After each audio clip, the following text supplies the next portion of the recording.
Hello guys, welcome to Tamil Info Vehicles. நாம் அந்த வீடியோவில் எதை பற்றி பார்க்க போகிறோம் அப்படின்னா செகண்ட் ஹேண்ட் டிராக்டர் சேல்ஸ் பற்றி தாங்க பார்க்க போகிறோம். நாம் இன்றைக்கி பார்க்கக்கூடிய டிராக்டரோட நேம் அப்படின்னு பார்த்தீங்கன்னா Swaraj 744 FE அப்படின்னு சொல்லக்கூடிய டிராக்டர் பற்றின ஃபுல் டீட்டெயில்ஸ் பார்க்கலாங்க. இந்த வண்டியுடைய மாடல் அப்படின்னு எடுத்துக்கிட்டிங்கன்னா 2011 மாடல். ஓனர் அப்படின்னு பார்த்தீங்கன்னா சிங்கிள் ஓனர் தான். இந்த வண்டியுடைய ஸ்டேரிங் அப்படின்னு பார்த்தீங்கன்னா power steering with oil break கூட அவைலபிளாக இருக்குங்க. இந்த வண்டிக்கு என்ன மாதிரியான என்ஜின் வந்து அவைலபிளாக இருக்குது அப்படின்னு பார்த்தீங்கன்னா கிரில்ஸ்கார் என்ஜின் வந்து இந்த வண்டிக்கு அவைலபிளாக இருக்குங்க. இந்த வண்டியுடைய டயர் கண்டிஷன் அப்படின்னு பார்த்தீங்கன்னா பேக் வீல் வந்து ஒரு 45% நல்ல ஒரு தெளிவான கண்டிஷனில் இருக்கதா சொல்கிறாங்க. ஃப்ரண்ட் வீல் பார்த்திங்க அப்படின்னா ஒரு 80% நல்ல ஒரு தெளிவான கண்டிஷனில் இருக்கதா சொல்லியிருக்காங்க நம்ம ஓனர் சைட்லேருந்து.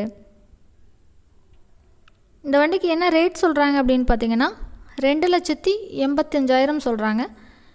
உங்களுக்கு இந்த வண்டி பிடிச்சிருந்தது அப்படின்னா நேரில் போய் பார்த்து ரேட்டை ஃபைனல் பண்ணி எடுத்து வந்துக்கலாம். இந்த ரேட் வந்து ஃபைனல் அப்படின்னு சொல்லியிருக்காங்க 2,85,000. இந்த வண்டி இருக்கக்கூடிய இடம் அப்படின்னு பார்த்தீங்கன்னா அந்தியூரில் இந்த வண்டி வந்து அவைலபிளாக இருக்குங்க. இந்த வண்டியுடைய ஓனர் ஃபோன் நம்பர் சொல்கிறேன், நோட் பண்ணிக்கோங்க. 93 84 41 68 49 நம்பர் நல்லா நோட் பண்ணிக்கோங்க. உங்களுக்கு இந்த வண்டி தேவை அப்படின்னா நேரில் போய் பார்த்து ரேட்டை ஃபைனல் பண்ணி எடுத்து வந்துக்கலாம். இந்த மாதிரி உங்கள் வீட்டில் ஏதாவது நீங்கள் செகண்ட் ஹேண்டாக 4 வீலர் சேல்ஸ் பண்ணுறீங்க அப்படின்னா நம்ம சேனலை அப்ரோச் பண்ணலாம். இது வரைக்கும் நம்ம சேனலை சப்ஸ்கிரைப் பண்ணல அப்படின்னா கீழே இருக்கக்கூடிய ரெட் கலர் பட்டனை ப்ரெஸ் பண்ணிக்கோங்க. பக்கத்தில் இருக்கக்கூடிய பெல் ஐக்கானையும் ப்ரெஸ் பண்ணிக்கோங்க. அப்போ தான் நாங்கள் போடுற அப்டேட்ஸ் இமீடியட்டாக உங்களோட மொபைலுக்கு ரீச் ஆகும். ஓகே கைஸ், தேங்க்ஸ் ஃபார் வாட்சிங்.